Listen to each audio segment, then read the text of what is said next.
கோபத்துல துரியோதனனாவும் கொடுக்கணும்னு முடிவு பண்ணிட்டா கர்ணனாவும் மாறக்கூடிய மிதுன ராசியில பிறந்த நண்பர்களே, 2026 வருடத்தில் கடவுள் உங்களுக்கு கொடுக்க போகிறார். கர்மா உங்களுக்கு மாறப்போகுது. 2026 சனி பயிற்சி நில பலங்கள் தான் இன்றைய பதிவில் பார்க்க போறோம். பதிவை ஃபுல்லா பாருங்க. நல்லதே நடக்கும் போம் நம சிவாயும் எல்லாம் உள்ள ஸ்ரீ பாரகிமன் திருவடி சரணம். மிதுன ராசியில் பிறந்த நண்பர்களே, 2026 வருடத்தில் கும்ப ராசியில் இருக்கக்கூடிய சனி பகவான் வாக்கியப்படி மார்ச் மாதம் 6ஆம் தேதி அப்படியே பேரிச்சி அடைஞ்சு மீன ராசிக்கு செல்ல போகிறார். மீனம் என்பது உங்களுடைய மிதுனத்திற்கு 10ஆம் வீடு, கர்மஸ்தானம், செய்கின்ற வேலை தொழிலை குறிக்கக்கூடிய ஒரு ஸ்தானம். ஸோ அந்த தொழில் ஸ்தானத்துல, அந்த கர்மஸ்தானத்துல சனிபகவான் அமர்றாரு. சனிபகவான் என்பவரை கர்மச்சனி சொல்லலாம், சனிபகவான் என்பவரை விதிக்காரகன்னு சொல்லலாம். அப்போ விதியின்படி கிடைக்க வேண்டிய நடக்க வேண்டிய விஷயங்கள் நடந்தே தீரும். ஆனா என்ன ஒரு பிளஸ் பாயிண்ட், இந்த 2026 உங்க ராசியில ஜென்மத்துல குருவன் அமர்ந்திருக்கிறாரு. ஜூன் 2ஆம் தேதி அவர் பயிற்சி அடைஞ்சு கடகராசிக்கு குடும்பஸ்தானமான 2ஆம் வீட்டுக்கு செல்வார். இது மிகுந்த ஒரு யோகமான ஒரு அமைப்பு. அந்த குருவுடைய 9ஆம் பார்வை என்பது அந்த சனி மீது பதியும்.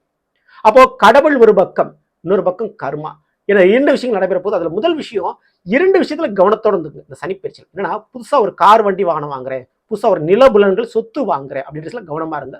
புதிய படிப்பு அல்லது படிக்கிற மாணவர்கள் படிக்கின்ற இடத்துல கொஞ்சம் கவனத்தோட இருந்துங்க. படிப்பு விஷயத்துல சில தடையோ சில பிரச்சனையோ உருவாகும். அப்போ வீடு, கார், வண்டி வாகனம், படிப்பு, இதுல கவனத்தோட இருக்கணும். அடுத்து 2வது, திருமண வாழ்க்கை சம்பந்தப்பட்ட விஷயத்துல எடுத்தோன்னு அவசரப்பட்ட கோவத்தோட முடிவுகள் எடுத்துட வேண்டாம். உங்க வாழ்க்கை துணைட்ட சில விஷயங்களை விட்டு கொடுத்து போறது நல்லது. அவசரம் வேண்டாம். திருமண காரியங்கள் மற்றும் திருமண சம்பந்தமான பிரச்சனைகள்ல எந்த ஒரு முடிவும் அவசரப்பட்டு எடுத்துட வேண்டாம். நிதானத்தை கடைபிடிக்கிறது நல்லது.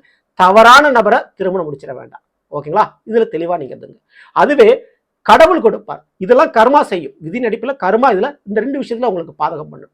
அதே சனிவான் 10ஆம் வீட்டுல இருக்கிறாரு. வேலை தொழிலில் கெட்டியாக இருப்பார். நீங்க வேலை பார்க்கக்கூடிய இடத்துல கூடுதல் பொறுப்பு, அந்த கம்பெனியே உங்களை நம்பிதான் இருக்கும். உங்களுக்கு திடீர்னு உங்களுக்கு ஒரு முக்கிய பொறுப்பை கொடுத்துருவாங்க. தொழில் பண்ணக்கூடிய இடத்துல நீங்க முக்கியமான ஒரு பொறுப்பாளியா நீங்க மாறிடுவீங்க. நீங்க தான் எல்லாத்தையும் இழுத்து போட்டு பார்க்க வேண்டிய சூழ்நிலை உங்களுக்கு உருவாகும். ஸோ நீங்கள நிராகரிக்க முடியாது. நீங்க இல்லாம அந்த வேலை நடக்காது. ஸோ அதனால வேலை தொழில் நிரந்தரம் இந்த 2024 அதுல பயப்பட வேண்டாம். ஓகேங்களா?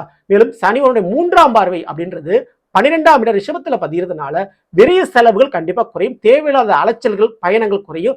வேலை மாற்றணும், தொழிலை மாற்றணுன்ற அவசியம் இருக்காது. அது கண்டிப்பா குறையும். ஸோ சனிவனுடைய நேரடி 7ஆம் பார்வை கன்னியிலும் மற்றும் 10ஆம் பார்வை தனுசிலும் பதிவதால் தான் இந்த வீடு, சொத்து, படிப்பு விஷயத்திலும் மற்றும் திருமண வாழ்க்கை விஷயத்திலும் கொஞ்சம் கவனத்தோடு இருந்துக்குங்க. நண்பர்கள்ட்ட அல்லது தெரியாத நபர்கள்ட்ட பணம் கொடுத்து ஏமாந்துடாதீங்க. இதுலையும் கவனத்தோடு. மற்றபடி பயப்படாமல் இருக்கலாம். இந்த சனிப்பயிற்சியின் மூலமாக தான தர்மங்கள் செஞ்சா பெரிதளவு புண்ணியமாக வலுக்கும். உங்களுடைய தலை காப்பாற்றப்படும். தவறாமல் நீங்க பண்ணீங்க. இந்த பதிவு பிடிச்சிருந்த லைக் பண்ணுங்க, மற்றவங்க ஷேர் பண்ணுங்க. இது போல ஒவ்வொரு ராசிக்கும் பலங்கள் தெரிஞ்சுக்கணும். மறக்காம நம்ம சேனலை ஃபாலோ பண்ணி வச்சுருங்க. அடுத்து சந்திப்போம். நன்றி, வணக்கம்.